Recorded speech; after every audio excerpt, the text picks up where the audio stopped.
thank you everybody for coming. First time I'm turning around and looking to the back, and it's a glorious and marvelous crowd. And I was thinking, I think the last time many of us gathered in such numbers was back in May at the Chicago Council on Global Affairs Symposium on Global Agriculture and Food Security in Washington, D.C. And for those of you who remember when President Obama spoke, he summoned an all-hands-on-deck to us. An all-hands-on-deck effort, and today, our hands are back together. Again, we're part of a growing movement, gathering momentum that we're seeing, and again, the World Food Prize just continues with that. And we're making great progress on ending hunger through agricultural development, but the work ahead of us really remains immense, and we'll be hearing about some of that in this panel and then throughout the next couple of days.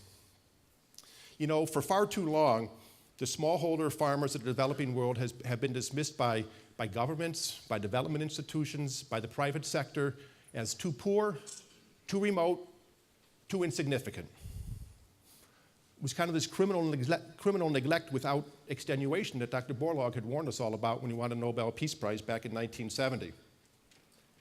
Too poor, too remote, too insignificant. But no longer.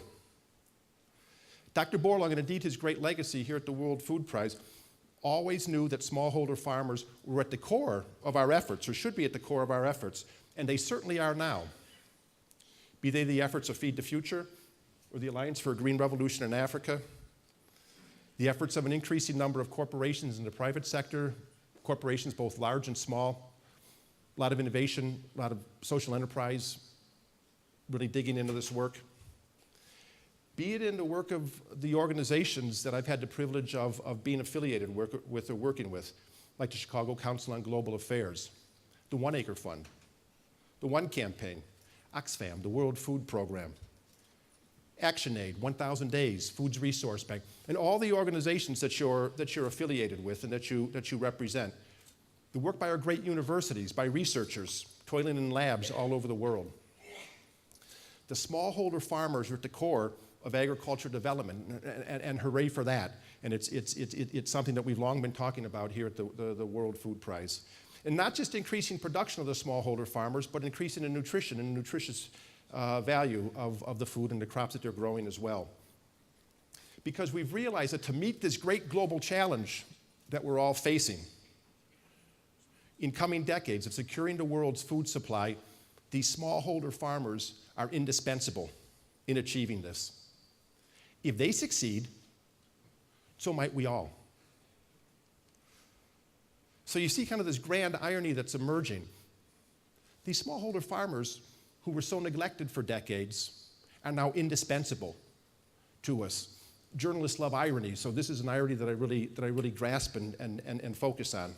So we've assembled a wonderful panel to set the stage, as I guess the panel is called, to set the stage for our talks for the next couple of days, but also for our task for the next couple of decades. Sir Gordon Conway will start us off. Gordon himself is indispensable. Your work on this, on the front lines of this from various organizations throughout the years and affiliations has been indispensable, and now is Professor of International Development at Imperial College in London. Gordon has my deepest respect. I would call him Sir, even if he wasn't knighted. Sir Gordon. And then we'll hear from people that are actually doing the work on the ground in Africa and in the fields. Susan Godwin, a smallholder farmer from northern Nigeria. Jane Karuku, the president of the Alliance for a Green Revolution in Africa. And Gebisa Ejeta, a distinguished professor of plant breeding and genetics and international agriculture at Purdue University, and the great center that you've established there. And also a World Food Prize laureate himself. So we'll start off with Gordon, who's also the author, as Ken had mentioned, of the new book, 1 Billion Hungry, Can We Feed the World? It's also suspiciously the name of our panel. So Gordon, take it away. I suspect he's about to answer his question.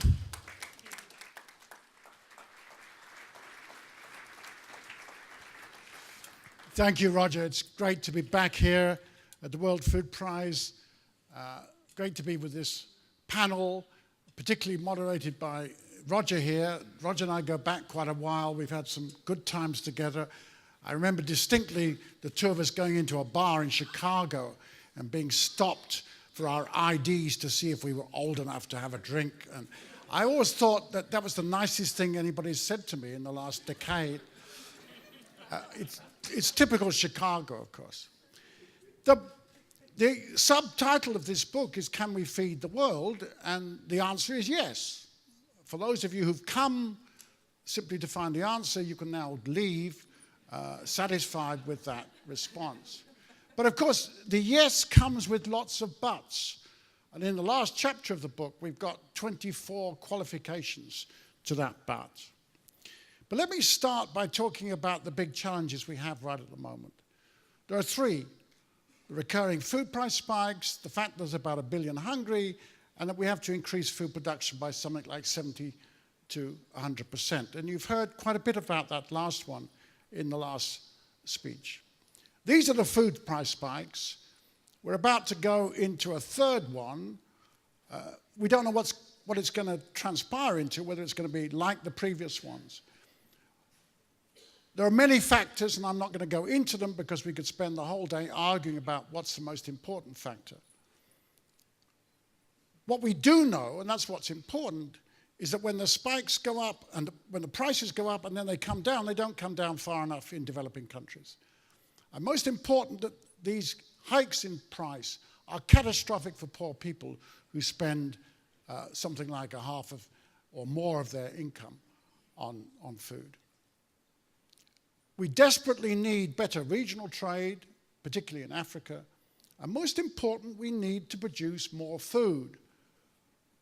Often in recent years, the supply of food has been below the demand. And the second is the billion hungry. On Tuesday of last week, FAO produced a new report that said that there wasn't a billion hungry, there was 850 million. And my book was launched that day, and I got an email saying, congratulations, you know, you'd reduced the hunger in the world by 150 million in one day. It's somewhere between 800 and a billion, and of course the 850 billion is for sedentary lifestyles. In other words, it's what you guys are all doing there now at the moment. Actually, really working hard, it's a much bigger figure than 1 billion. Note in particular that in Africa, the green line, the number of hungry is going up, and the red line, the proportion's going down, but only very slowly.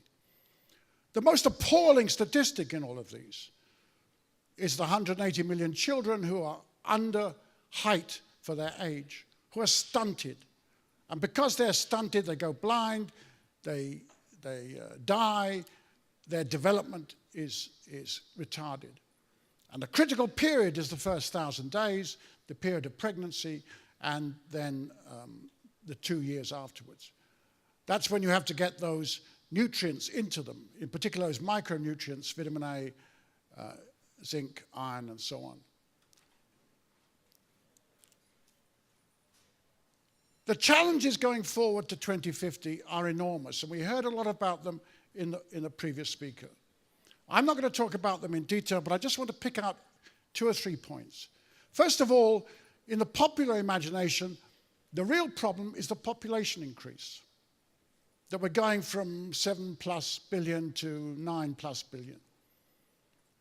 But if that was all that the problem was, it wouldn't be such a big problem because agricultural development is growing at such a rate it'll keep up with population.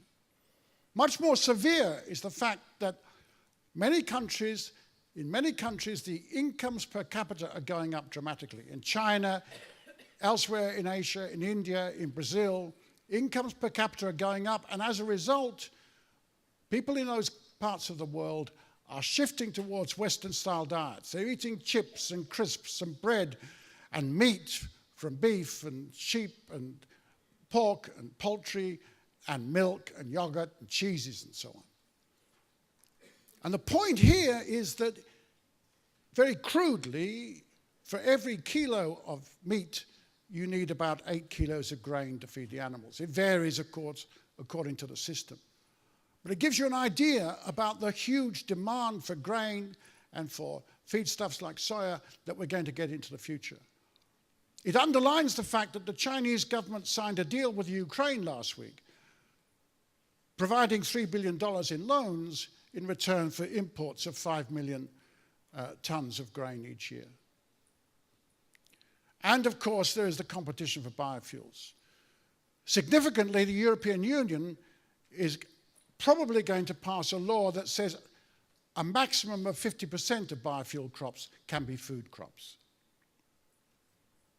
And then there are all the supply factors, which I don't need to go into, but I just want to highlight the importance of climate change. There may be many skeptics in this country, there may be many skeptics in this audience, but in Africa, there aren't skeptics. Every time you go to a village, you say, is the climate changing? Villagers say, yes, of course it is, and then they tell you how it's changing, and they tell you what they're doing. On the left there, reduction in the length of growing period. I was in Ghana recently. The rains came a month late and ended a month early. It was only 100 days. Only one rice variety would work. On the right side, average annual maximum temperatures going above 30 degrees reduces maize yields considerably. And we have extreme events, such as in Russia and Pakistan 2010 and here in the US this year. You can't prove that those extreme events are a direct consequence of climate change, but they're what the models of climate change expect us to have in the future. So that's what we face. How do we cope? And we're really saying that in the book that there are 4 ways forward: innovation, markets, people, and political leadership. Innovation. Africans didn't invent mobile phones, but they've been extraordinarily innovative in the way mobile phones are used. Innovation is crucial because into the future we're going to have to rely more or less on the amount of land we have now. We're going to have to increase yields on the same amount of land with less water, less fertilizer, less pesticide, less outputs of methane and nitrous oxides. This is a huge task, and it's why innovation is so important. Just to give you one example, microdosing in Niger, where you take the fertilizer and put it in a cap of a Pepsi-Cola or a Coca-Cola or what other cola you have, and just put that in the hole where you plant the seed. It's a form of sustainable intensification. Or here, the tree called Phytherbia, which has the extraordinary habit of shedding its leaves in the wet season. It's a leguminous tree. You put maize under it, you get 3 tons per hectare because of the nutrients coming from the trees. And in addition, they will put 2 tons or more of carbon per hectare into the ground. These are agroecological approaches. They're not magic bullets, but they are effective in some places at some times. But we also need modern plant breeding. We need to build in sustainability into the seed. More nutritious plants, more resilient plants. And the holy grail, of course, is to get our basic staples, wheat, barley, rice, maize, to fix their own nitrogen from the atmosphere. Much can be done with conventional breeding. The orange flesh sweet potato, that's got the precursor of vitamin A in it, can be bred conventionally. But in some cases, you don't have the genes present that you can use in conventional breeding. And then you have to do genetic engineering. And you can see there golden rice on the left and golden bananas now being experimentally grown in Uganda. We're going to need more genetically engineered crops into the future. And one place that's doing a lot of this is Uganda. And here's an example where they're engineering bananas against wilt. What's significant about this work is it's entirely funded with public money. This is not a multinational corporation doing the work, it's Uganda and its own research organization. Okay, technology is one thing, but you need markets. You need markets where people can buy the seed and fertilizer they want. I always show this because that's my grandfather in the horse and cart up there, selling seed and fertilizer around the farms. And his modern day equivalent is the lady in the agro-dealer store, the pop and mom store in the local village. There are thousands of these agro-dealers being created in Africa right now. And how these come together, this is an example from AGRA, Jane's organization. You've got the farmer in the middle there as the head of the Farmer Association. He's getting the information that he needs from a local research institution, the Savannah Agricultural Research Institute, and that's increasing his yields. He's buying certified seed from the agro dealer up in the top right, and he's got people who do deals with them. He's selling, in this case, his soybean through the Savannah Cooperative Association. So they're the ones that do the bargaining with the buyers. And they are also building a warehouse down in the bottom left to cut out the waste. It's an excellent creation of an enabling environment using public and private money. The farmer in the middle, the agro dealer over there on the right, getting seed from a local seed company, the many new seed companies springing up in Africa, from fertilizer companies getting microcredit from the banks, and selling through cooperatives or credit groups of various kinds to local traders and out to the market. Most important is the connectivity, the physical roads that are needed, and the soft connectivity, which is the ICT and the mobile phones. And crucial to all of this are people, and in particular smallholders. That's the theme that keeps coming up here. 500 million smallholders in the world. There will be bigger farms, more bigger farms in Africa and elsewhere, but for the next 20, 30 years, the food production is going to come from smallholders. And many of those, we need to remember, are women. Many of the farmers and the farm workers in Africa are women.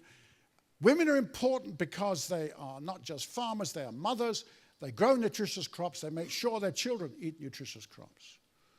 And women are also important as scientists and innovators. Just to remind you, Defroze Gahakwa in the top right there, the great biotechnologist, was head of the Science and Technology Commission in Rwanda, was Minister of Agriculture in Rwanda.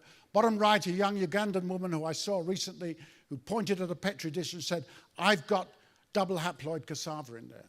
She's the first person, as far as we can make out, to have ever produced double haploid cassava.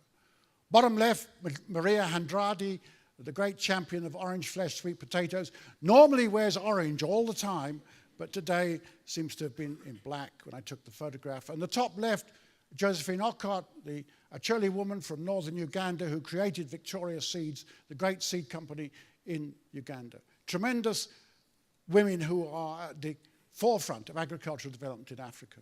And then finally, well, I'll come to the finally, nearly the finally, people at the heart of the virtuous circle. Greater yields, 2 o'clock. More prosperous farmers, more wage labor, less hunger, rural economy grows, more rural employment, more roads and markets, greater trade opportunities, agriculture develops. Important to remember that agriculture is at the heart of the development of the rural economy, which in turn is at the heart of national development. Agriculture has that special role to play, and if you get it right, that virtuous circle will continue. And then finally, if you want to get it right, you need leadership. Remind ourselves, at the beginning of the Green Revolution, Henry Wallace was sent by Franklin D. Roosevelt to Mexico. What he saw made him believe that there needed to be a major program of agricultural development in Mexico. And he went to the head of the Rockefeller Foundation. Rockefeller eventually sent the team, including Norm Borlaug, to Mexico, and the rest is all history. It was that political leadership. We've got some of that leadership right now with President Obama, with Prime Minister Cameron, with the European Commissioner Piebalgs in Brussels. Great leaders who are pushing agriculture. But most important are the leaders in Africa. And here, of course, is our prize winner from last year, President John Kufuor of Ghana, who between 2002 and 2009 vigorously promoted an investment climate for Ghana. And investment flowed in, and significantly it went into roads and research. Other things too, but primarily roads and research. The export crops grew, and also the staple crops, cassava and yams, grew as well. And one of the consequences was that agricultural growth in Ghana went up by 5% per year for nearly 20 years. And rural economies grew, and rural incomes grew. Rural incomes doubled over that period. And to go back to the thread of what I've been saying, if you look at the orange bars there, the reduction in child malnutrition, down from 30% in 1988 to just 17% in 2008. And Ghana is going to be the first African country to achieve the first Millennium Development Goal. So the bottom line of all of this is that we know what to do. We know broadly what to do. We've got most of the tools that we need to do it. We've just got to get on and do it. Thank you.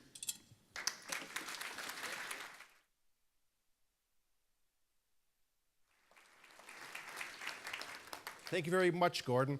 Yeah, great presentation, slides, some scary, some optimistic of what we're facing. I particularly like the slide, people at the heart. So we're really honored to have one of those people with us today, Susan Godwin. As I said, a farmer from northern Nigeria. She is Gordon's slides in the flesh and has come to tell us about what's going on her farm and on the ground. She's been honored as a food hero in her country, leading the way truly to the last hunger season. So Susan, please tell us a little bit about what you're doing on the ground on your farm, what your neighbors are doing, and the impact that it's having on your children, on their health, their education, and for the whole community. Thank you. Good afternoon, all. My name is Susan Godwin. I was born in a farming family.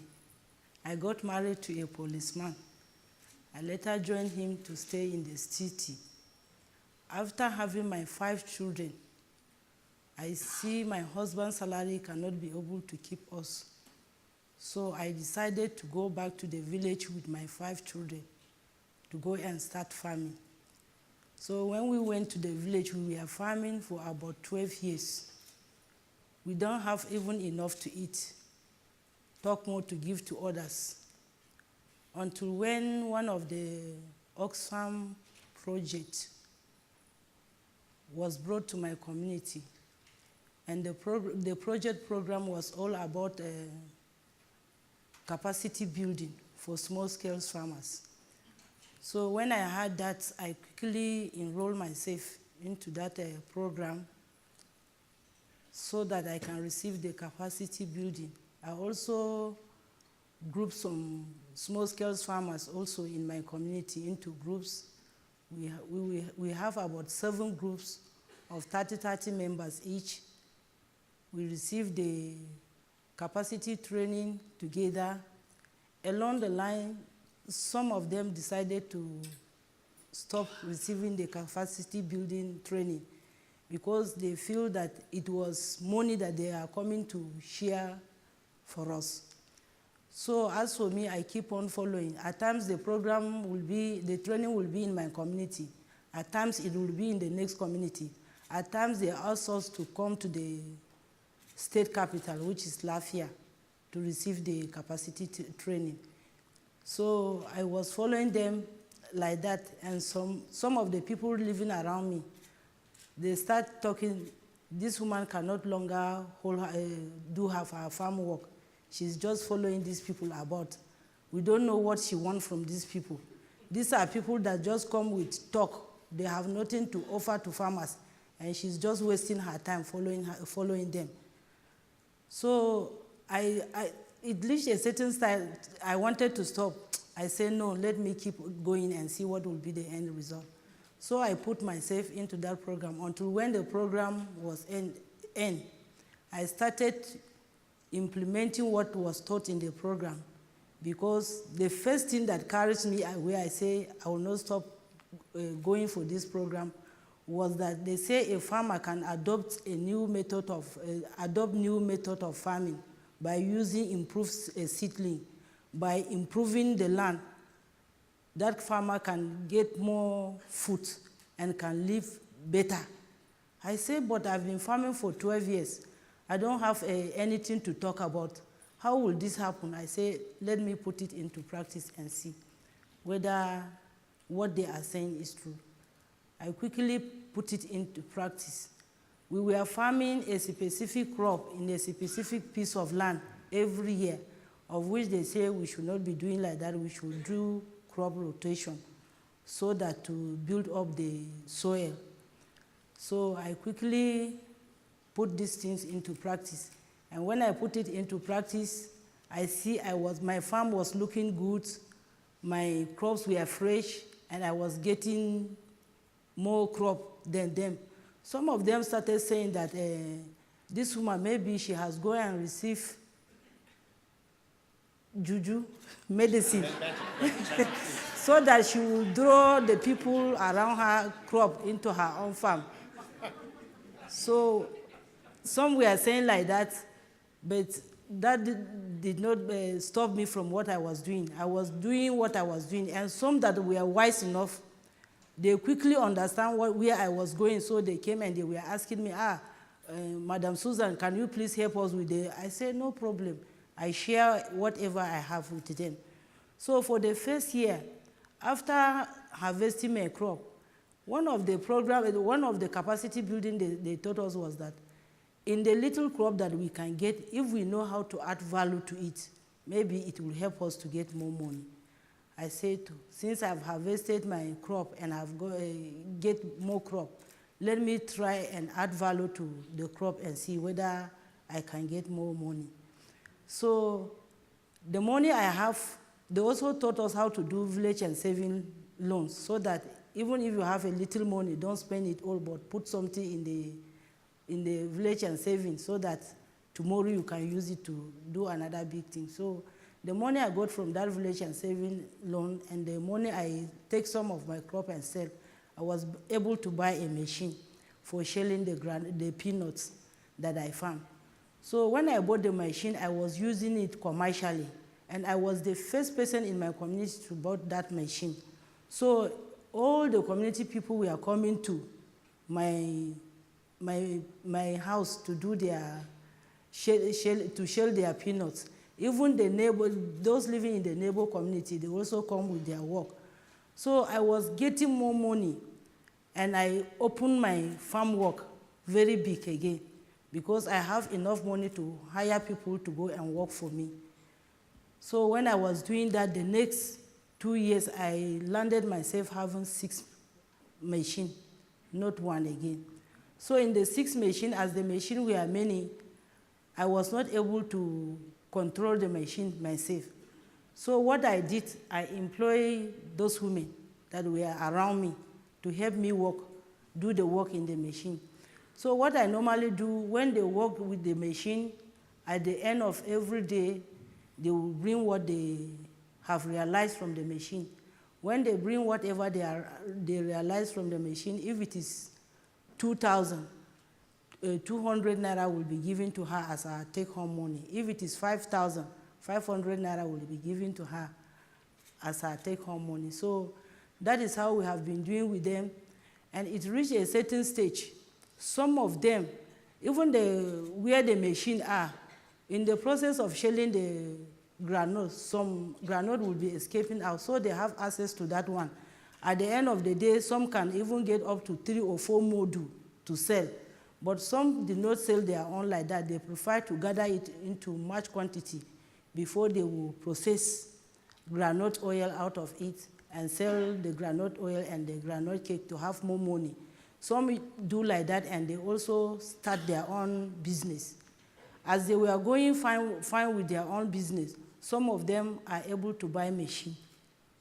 Those women working in the engine with me, some of them were able to buy the machine for grinding their granite too. Some bought for grinding, some bought for shelling. And when others have gotten the means of their own market, they go and do their own separate. And those that don't have a means, they now keep on coming. So that is how we have been doing.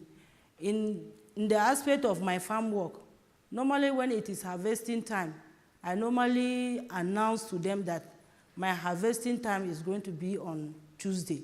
So anybody that is opportune or that has the time can follow me and come and help me do my farm harvest. So when they come after the harvest, what I normally do, I will fetch out of what we have harvested for that day for them. If it is yam, if there are plenty in the farm, I will divide 50-50 tubers to each and every one of them to go and plant on their own field also. But if there are not many, I do give them 100 tubers to go and plant. So we have been doing that. The women we started with, some of them did not even have a tuber to plant, but today they can plant up to 1,000 tuber. And when I was farming, the yam that I can manage was only about 4,000. But with the new technology that I have, in fact, I can manage up to 13,000 heaps of yam. And I will do it successfully without having any problem. So that was how we have been doing in the community. And now, the community people are saying, how manage? Oh, how have it been? We know we have followed this woman. See how this woman is making now. I was able to help my husband train my children, because when we were in the town, my husband's salary alone cannot be able to give us food to eat, talk more to pay the children's school fees. But with this, I have money to help my husband pay my children's school fees. I think my first son, my first daughter, she's now doing her youth service in Osun State of Nigeria. Then the second born, her name is Rosemary, that is the first daughter. The second born is Belumi. So he is a graduate. He graduated last year, and now he has gotten a job with the Nigerian Army. He is doing his training in Kaduna State of Nigeria now. The third born is Jenny. He's a man also. He's managing my shop. That is when many people have engine now. The market is not going as before. So I decided to open a small shop that I can be selling the machine parts. If the machine spoil, normally, even if it is 30 naira notes, you have to travel to the headquarters before you buy it. And the cost will be too high because of the transportation. So I open that shop and buy the parts and put there. They come to buy it. So that my son Jenny is managing that shop for me. And the fourth born is Bia. Her name is Beatrice, but people choose to call her Bia because she so much looks like my mother-in-law. So my mother-in-law name is Bia, so they call her Bia, not Beatrice. That one did not go to school. She chose to stay with me in the farm. So what I do for her, when I hire a land to farm, I also hire a piece of land for her also to farm her own crop. Whatever she gets from that farm is her own. She can use it to do whatever she wants to do. So the last born is Lucy. She is now writing her final exam in one of the universities in Nigeria. She'll be finishing her final exam on the 19th of this October. So in fact, I want to say thank you, Oxfam, for this improvement that you have brought to my own door. I thank you very much. My community people, some that we are not having food to eat today, they have food to eat because of the knowledge I acquire from the Oxfam. And that has been helping me, and I am also helping them. So when I got a letter that I was coming to America, I showed them, I showed them the letter, that this is a letter that has been brought to me to come to America. They say, America? I say, yes. How manage? Did you go to school? I say, no. And how manage will you get to America? I say, I don't know. Maybe American people will send somebody that will come and carry me. That if you go to America, what will you go and tell them? I'll go and tell them that I'm a farmer. So they were like saying, let the Oxfam people come. They would like to join so that they can come to America also. So thank you all.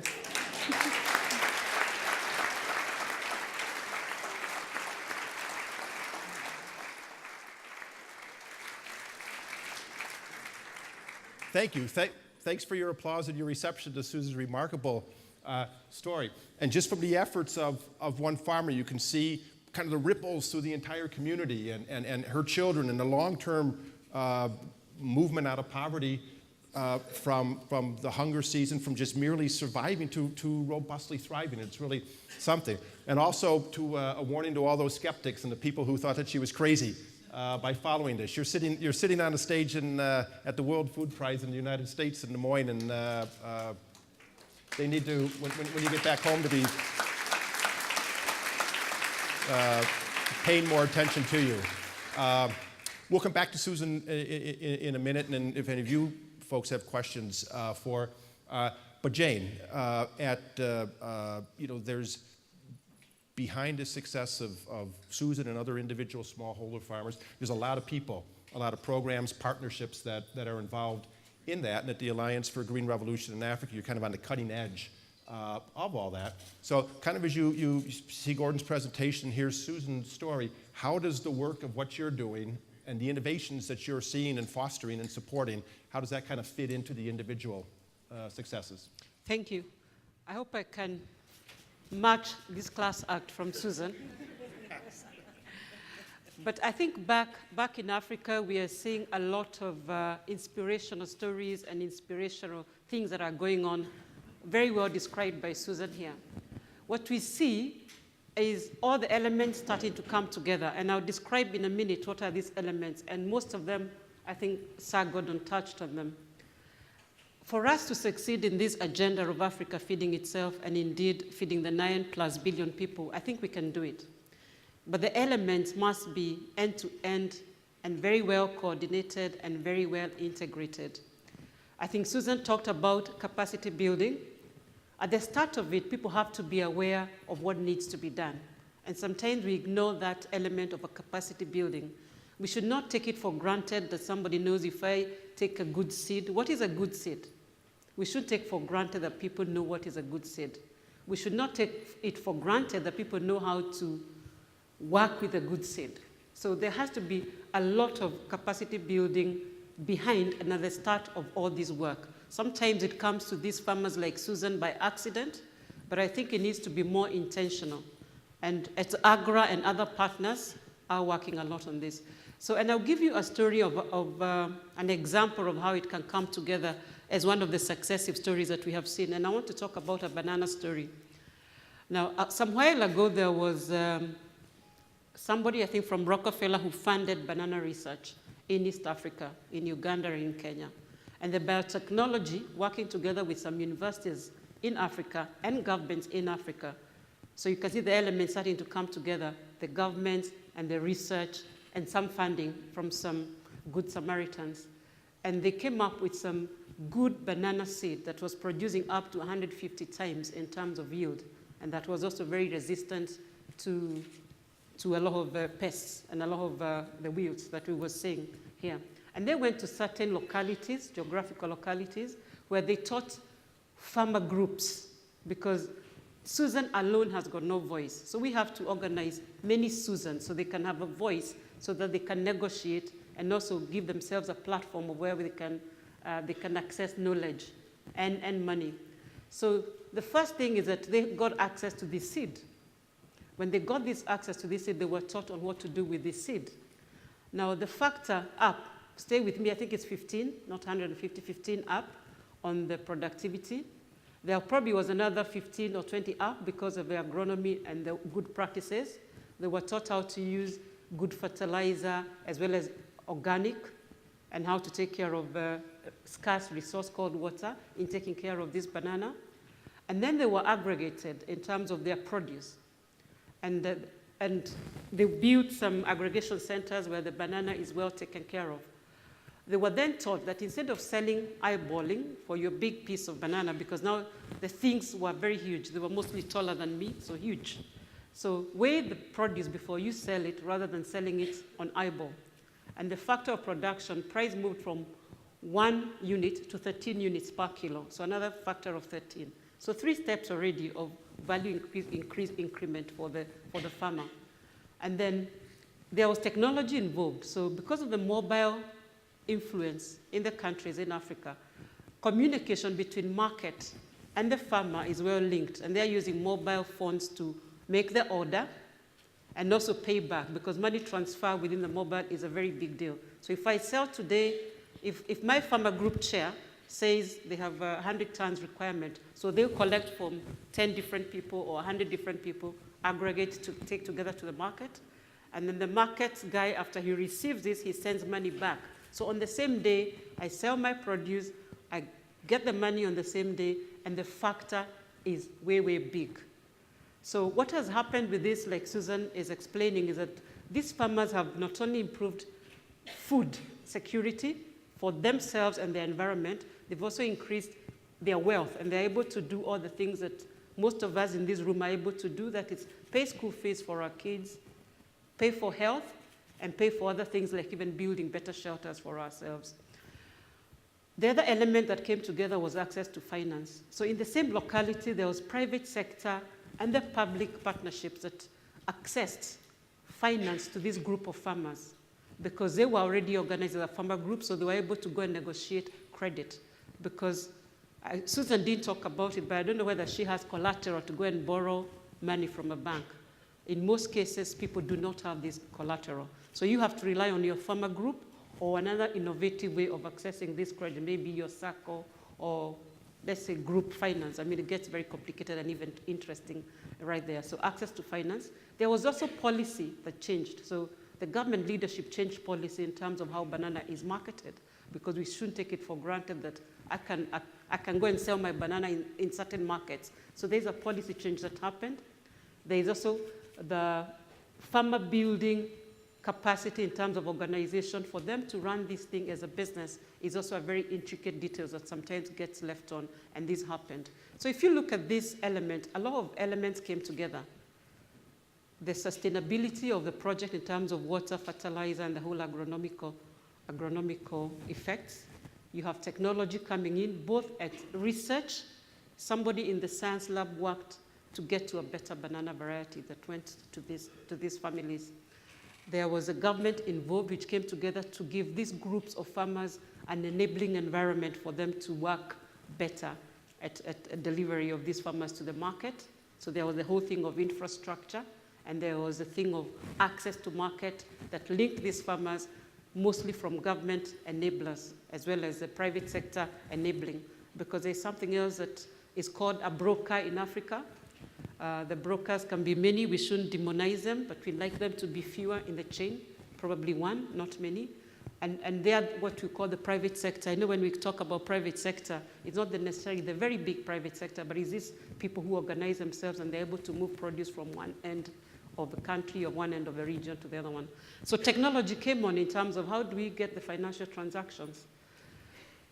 People were at the heart of it. I mean, according to, I think, Sir Godwin, you're talking about people being to the heart of it. So the bats are there, but the bats are, in my head, is that all these elements have to come together, and we have to work with public-private partnerships, because one of the missing link is how do we take Susan's story and scale it up to be bigger than her own community of 100 people, to get to the big league players where she can go regional as well as the whole country. And maybe in future, she can sell her yams globally. I don't know. And I think that's a challenge we have today. How do we scale it up? Thank you, Jane.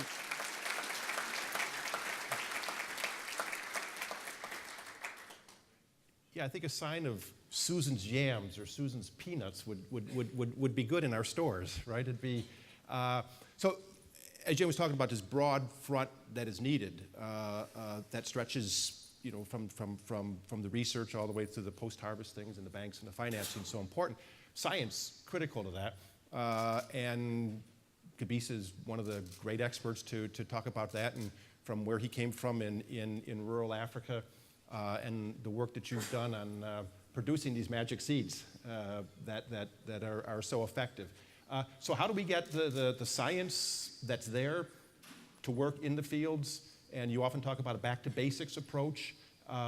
So science's role and how we get that into the fields and into the hands of farmers like Susan. Well, what you already, thank you, Roger. What you already heard was Sir Conway's presentation, and and Jane's presentation is a layout of what is needed both in science and programs. And I just wanted to, in real terms, as Jane had indicated, and then the practice that you saw in Mrs. Godwin's presentation, how she benefited from introduction of science to affect her livelihood change in her community. I just wanted to accentuate a little bit about the value of science and programs, and that because of past investments, we have significant, really sufficient science around us to blend together with local wisdom and experience, as Mrs. Godwin had used her own personal intellect to benefit from these contributions and to begin to effect livelihood change.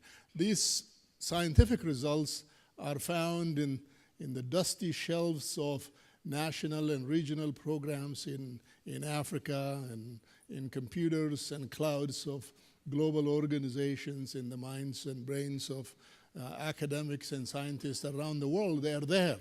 But still, they're going to require adaptation and contextualization to fit into local problems, to solve local problems. And that requires strengthening and building capacity, both human and institutional capacity at the local level, and to build not only the research and technology delivery level, but at the level that Jane was describing, to put this, to move from scientific results to products and technologies and innovations that build enterprises and begin to bring about livelihood change. I think that's where we have really slackened in the last few decades, because much of what has been gained was really as a result of those early investments in Africa, where the developed world had come in both Europe and primarily North America, and many of the African countries that happen to be benefiting as a result of that, came in and to build institutions, introduced higher education, introduced agriculture research, what technology can do to change people, to change livelihood in communities. And so as a result of that, there was a significant number of leadership that has arisen in the continent that continue to serve the continent. And to the credits that both Dr. Conway and Jane had indicated, and that is that we are seeing good leadership emerging, more and more recognition about the value of investing in development, the value of investing in infrastructure and so on, but about the same time that these kinds of local commitments are being made, I think the investments in institutional building and human capacity building has been really withdrawn. And so to be able to address some of this continual problem and finding more sustainable permanent solution is going to require a partnership with all of the global players around the world. My own reservation that I would like to raise here is that there is this technical assistance industry in general that is grown, and many of that has really generated good voice concern about the poor in Africa. But I think in terms of converting that voice into action and helping solve these problems is going to require an advocacy to continue to build human capacity and strengthen an institution, but also this industry recognizing that it's not about us, those of us involved in technical assistance programs. It's not about us getting it right. And it's not about us identifying what may be missing and we need to bring that into the next paradigm and so on. It's not about us waiting until we get all the puzzles right.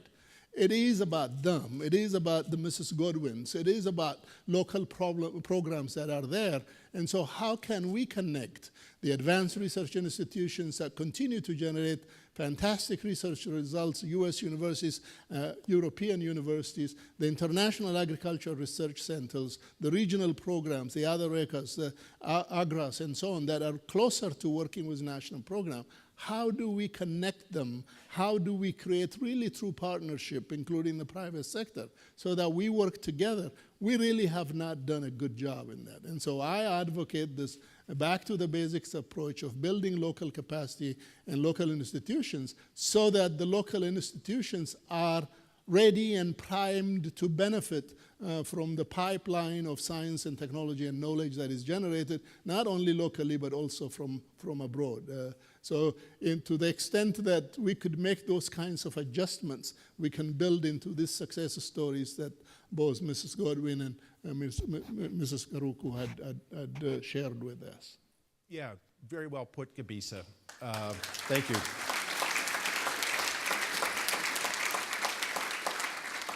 To again, always be thinking who's at the center.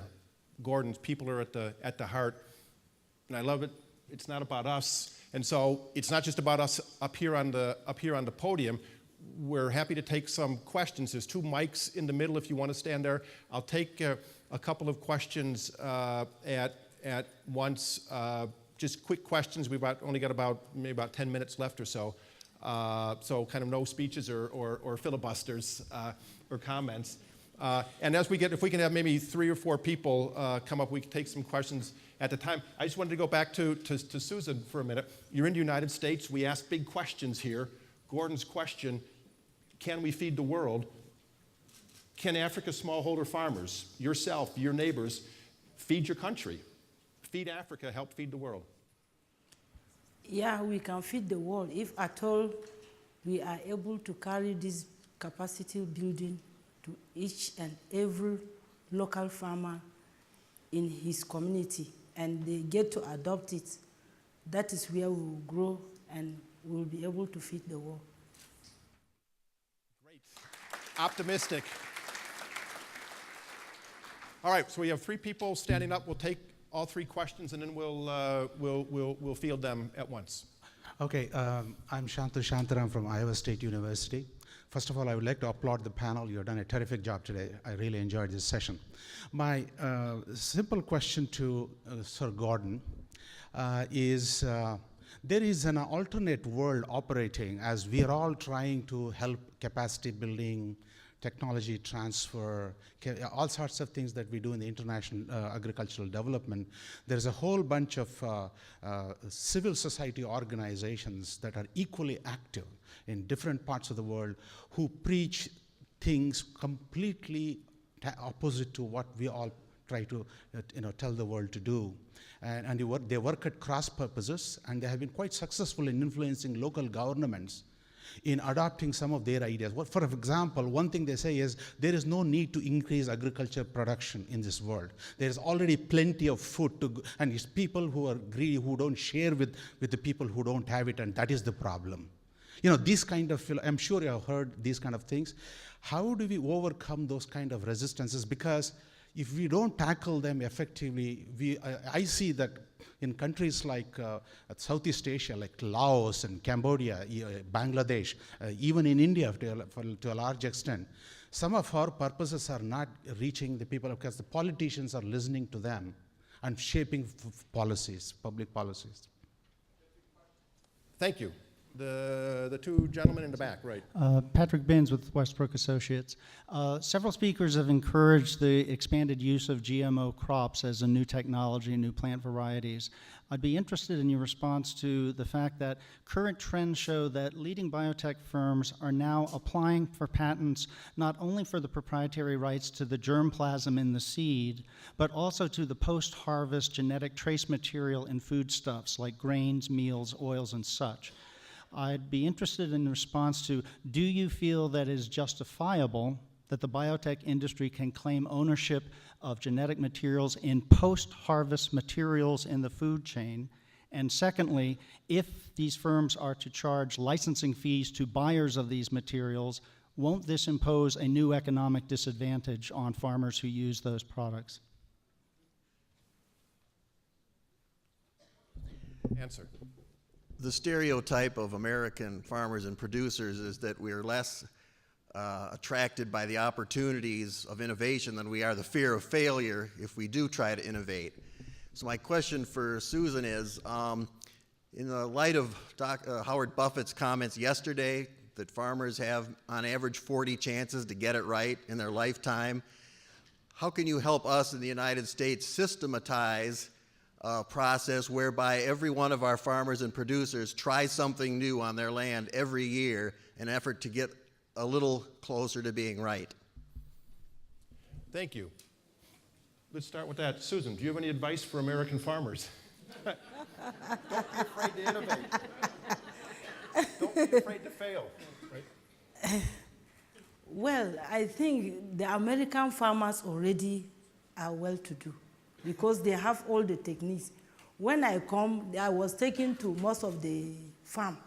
I look at the land that they manage. It's very small, but they are getting a lot of money out of it. They are getting, because what they normally do after producing, they try to add value to whatever they are producing before they sell. And that gives them a lot of money. But down to us there in Nigeria, it's not all farmers that has access to adding value to whatever they are growing before selling. So I think American people have the new techniques, whereby I will also want to learn more and more, so that when I get back to Nigeria, I will help my community people. Thank you. I think it's fascinating from your earlier comments of the other farmers kind of watching you and watching what you're doing, and some thinking that you're crazy, but then others now following what you're doing. From my travels and reporting on this around the world, it's remarkable that farmers, be they in the United States or in Africa, they're all the same, and they think the same. What's the farmer next to me, doing? That's why you put signs in front of the fields of what kind of seeds are being grown there. What's that person doing? And so I think you're a great example of that. That in your area of Nigeria, everybody's kind of watching you. What's Susan doing? So, you guys, any comments on the more scholarly or scientific I'll go questions? to the first question. You can go to the second Yeah, question. Gebisa does the GMO one, right? That's There is the issue of, actually there's enough food in the world if you just divided it up, which is true. If you took all the food in the world, divided up into each person, everybody would have enough. It's true of money too. If we all put all our money in a big pot and divided it up, there would be no more poverty. That's a question for the debates. But the issue is this, and we've heard it very well from Mrs. Godwin. What is needed is for small farmers with 1 or 2 hectares, particularly in Africa, to be able to produce enough food to feed their families. That means they've got to produce 3, 4, 5 tons of maize per hectare. And we know they can do that, given the right seed and the right fertilizer. All over Africa, farmers can do that kind of production. And then, with that kind of yield, they can also sell on the market, or they can put part of their land into bananas or coffee or tea or whatever else it is. And that way, they become relatively prosperous in the way that Mrs. Godwin has done. And that's called development. And that's what we need to be doing. That's what we need to be moving forward. Now, I know there's disparities between what some activist groups say and what some scientists say. I think there's a way of going forward, and that is this notion of sustainable intensification. Many people, many activist groups say sustainable intensification, okay, but it has to be agricultural ecology. Now, I'm an ecologist, and I love ecology, and I love agricultural ecology, and it can do a lot, but it's not a sole magic bullet. We're going to have also have new forms of crops produced by modern breeding of all kinds, not just genetic engineering, but other kinds of modern breeding. And what we really need is a partnership between those who are talking about agricultural ecology and those who are talking about modern plant breeding. Both of them put the sustainability right in the front, either in the field or in the seed as it's growing forward. And I'm seeing, particularly in Britain, this dialogue is occurring between these 2 camps, if you like. And I think that's a way of going forward. So you're passing that second question to me, right? Okay. I will take it with the proviso, understanding that the person who asked the question fully acknowledges that I am not a patent lawyer. I think and personally as well, I have never been a friend of patents or licensing in the biological technologies that we've been dealing with. But I think that's a reality that we have lived in, and since 1985, since the Utility Act was extended to include biological events, particularly plants and plant breeding materials, there have been significant investment. And so those investments needed to be protected, and so the patents have been issued. The implication of that is the agro-industry has really benefited, farmers have benefited where those technologies have been made available, and they exploited that. But what we lost in the process is the fact that we're not sharing the natural resources that have been made available to us by nature through times immemorial, through interventions of people, as we used to in the past. And that is to say that, with the Plant Variety Protection Act that we had in the early days, and so an industry's investment was protected with that variety, but yet those varieties were utilizable by other scientists to make further improvement that would help humanity at large. But now I think what was built into the question that was asked, how much of that is true, I really don't know. I think if that was, I can't see if that statement that was made was absolutely true. But what I know is if a particular product has been generated as a result of private sector investment, yes, the private sector investment is protected not only by the variety that was generated, but also all the products that that investment had contributed to. For example, if the grain, whether in soybean or in a particular cereal, was generating a certain product, and that product was connected to the discovery that was made in the process, certainly that was an investment that was made, and that's protected.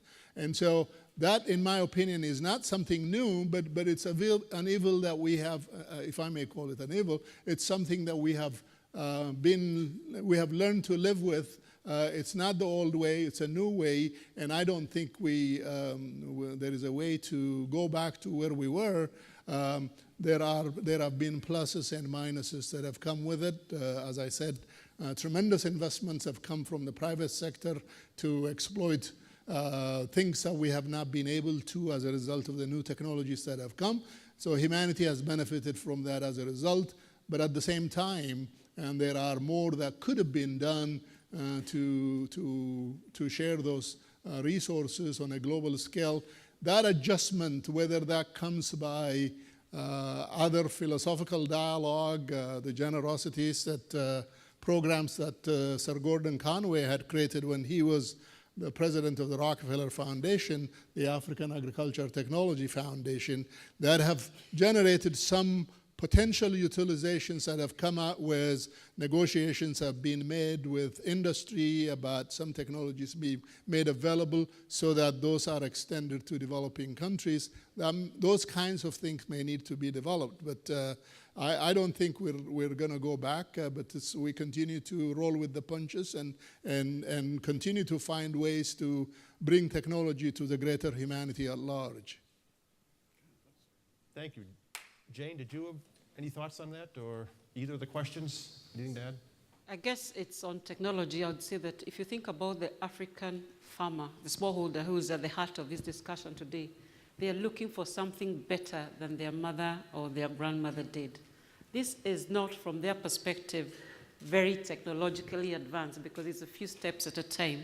So biotechnology, the banana example I gave, a sorghum plant that is resistant to striga, like Dr. Gebisa worked on, a maize variety that is producing 5 times better than the one they did the year before, that is more growing in 3 months instead of 6 months because of climate change. That's what they require. So at the heart of this debate, I think we need also to be practical. What exactly are we talking about? It's actually back to the basics, and it's very simple things that are done in a national institution research by either an African government or a great scientist like Gebisa. That's what I would say here. Yeah, thank you for that. And that's what I was thinking. Our countdown clock has stopped, so I'll leave the last word with Susan. In terms of this, what do you and your neighbors and the farmers in your area talk about, or what are your considerations in terms when you think of seeds and soil nutrients and things? Kind of what do you talk about that you would like whatever the best is available out there to help you produce? The farmers. The farmers, right. Well, the farmers in my community, when I adopt the new seeds to farm, so when I brought the new seed for them, that this is an improved seed that we need to go and purchase, some of them thought that these seeds are not, they are not the good ones that they are supposed to plant. Normally the seeds are not as big as the olden seed that they have before, so they will prefer to farm that one. And that ones take a longer time before it's mature in the field. But this improved one takes shorter time and give more yield too. So they don't find it difficult in my community to adopt they don't find it easy to adopt something that comes new, unless they believe in seeing things before they can. Seeing is believing, no matter where. So, Gordon. Can I just say something quickly at the end? I think many people may, listening to us, think, goodness, it's terribly complicated trying to make all this happen. But I hope that most people will see that actually there are clear routes forward and there are real priorities. And if you rely on the capacity of African smallholder farmers, men and women, you can make a real difference. And can I just also, as a little advertising here, the book, when we produced it, went to the printers or the publishers a year ago, so it's a bit out of date. But we've created a website called canwefeedtheworld.org, canwefeedtheworld.org, and that is gone live now, and you can go into that and you will see updates for every one of the chapters with new blogs that will become, I hope, a source of information about how we move forward in this great fight to create food security and agricultural development in Africa and for the developing world. Thank you.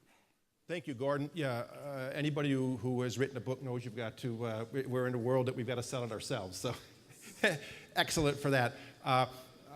Yeah, thank you very much for your attention, for your applause, for your laughter, for your warmth. It's been a really good panel and a great crowd. As Ken said, Gordon and I will be outside, out there at a table, signing books, yeah, whatever his .org is, and the lasthungerseason.org. Follow us on Twitter, @Roger Thurow, @Gordon, whatever, Sir Gordon. So thank you.